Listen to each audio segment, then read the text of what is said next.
Bible నుండి ఒక అధ్యాయం చదవటం కష్టం, కానీ ఎంతసేపైనా వాట్సాప్, ఇన్స్టాగ్రామ్ చూడటం చాలా ఇష్టం. 2 గంటల సమయం ప్రార్థనకు కష్టమైన పని, కానీ 2 గంటల సినిమా బోరింగ్గా ఉండదు. చర్చిలో 10 రూపాయలు అధికం, కానీ షాపింగ్లో 1000 రూపాయలు కూడా చాలా తక్కువ.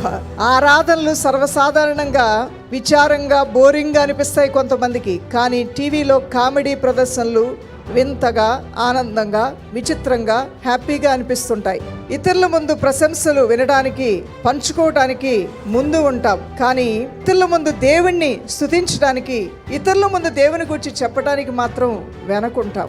రోజు టీవీ సీరియల్ శీర్షిక కోల్పోకూడదు, కానీ వీక్లీ బైబిల్ స్టడీకి సమయం మాత్రం లేదు అంటాము.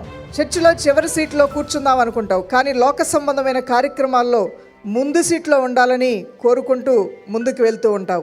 పాఠశాల లేదా కార్యాలయం కోసం సమయానికి వెళ్తాం, కానీ చర్చి సమావేశానికి లేటుగానే వస్తాం.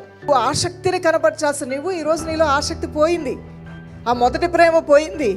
ఆ బైబిల్ చదవాలంటే బైబిల్ అలా 10 సార్లు చూస్తావు, పక్కన పెడతావు, కానీ ఒక్క అధ్యాయం నువ్వు చదివిన రోజు లేదేమో. చదువుతున్న వారు ధన్యులు, చదవని వారు ఏంటో మీరే చెప్పుకోవాలి. నువ్వు గ్రహించుకొని నా స్థితిని మార్చు ప్రభు అని నువ్వు ప్రార్థన చేసుకోవచ్చు.